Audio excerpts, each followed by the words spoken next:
Hi everyone, welcome back. My name is Emily, and in today's video I will show you how I created some Christmas crackers, and I will be sharing three a little bit more scaled down maybe, and I will share one more a little bit more decorated.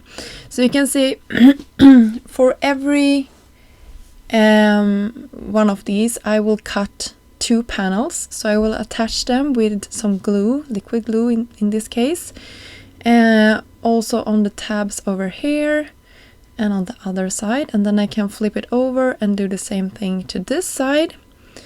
And it's easier if you fold it over, so just press it down, that way everything will just sort of fold itself. And to help my sides to be tied, I'm using some ribbon from my stash. I'm no expert at tying bows, so this is not my greatest joy, but it turned out okay. And actually I think in some ways you don't have to have this, it can actually be closed without it, but I think it looks a little bit more festive with it on. I hope that makes sense. So here I'm just fighting with the little box here. It's actually a pretty decent size, so you can fill it with a lot of things. I will share a couple of examples here on screen in a second, but you can see I'm just folding or tying one of the sides so I have the other one open so I could fit my Christmas gift inside. For this one I cut the beautiful intricate layers that you have, and it's easier if you cut these before you start to attach the whole thing, because that way it will run smoothly through your standard cutting machine, otherwise you will need to have a larger machine. So for this one I'm just doing the same thing, I'm just attaching everything together.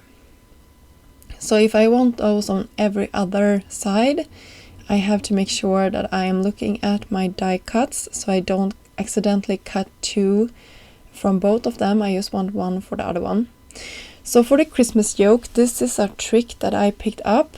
I want to stamp them all at one go, so instead of fiddling around with taking them all off the carrier sheet, I will just attach with some tape to the lid my paper and then to the inside I will have my magnet to hold everything in place, and I'm just taking some black ink here and just making sure that I am giving this a good pressure and then I can lift my lid and I have perfectly stamped sentiments. I wasn't so perfect on cutting these out. I tried to do it with the trimmer, I tried to do it with my scissors, but hey, it's okay. It's just a homemade gift, right? So I could have like lip balm or maybe some nail polish or something like that. By the way, I also created some dangles for these. I will not share how I created those, but you can definitely use whatever you have in your stash. Maybe you have some pearls or something like that you can do exactly what I did, but you can also leave this plain. And the reason I'm not sharing it because I did it off camera. It was very fiddly to get them onto my my rings, so I tried to film it, but it didn't work out. I was sort of more off camera than on camera. So here you can see I have my three boxes created, and there is some decorational parts in this, so I just cut them out of some glitter cardstock from Alex Bear Designs beautiful packs that are available.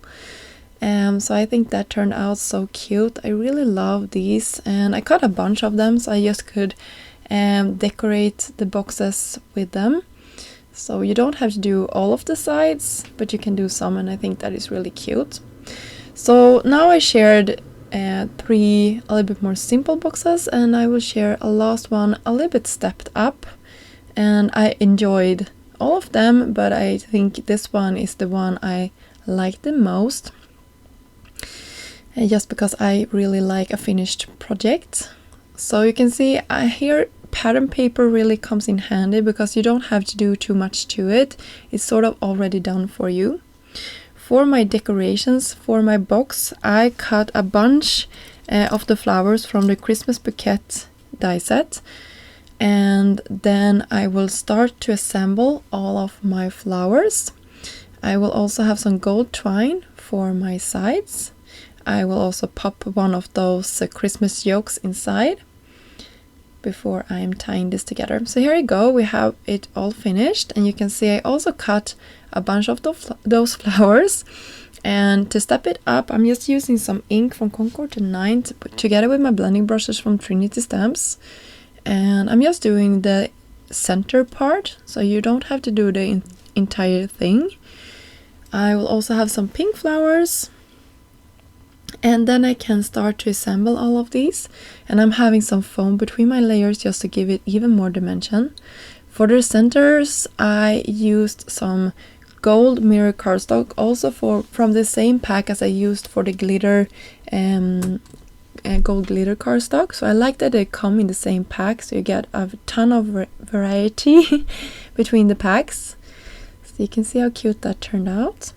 So when I have all of my elements cut, I also decided to create a sentiment for this. So in that Christmas cracker die set, there is also this cute little tag. So I cut that, and I will actually stamp it with some black ink. And I'm using a stamp from the Christmas postage stamp set. And that is pretty much it. You can see I'm having some leaves here just tucked underneath our flower arrangement. And then we are done. I'm just making sure that I have everything in the right position before I do this final step. So this is the stamp set I was talking about. Here we go. We will have some black ink, Merry and Joy, and then our project is finished. I hope you enjoyed watching how my projects came together. I will give you an overview of all of these, and that pretty much finished our video for today. So I will have links down below for all of the products I used in this video, and in the next time, have a great day. Bye!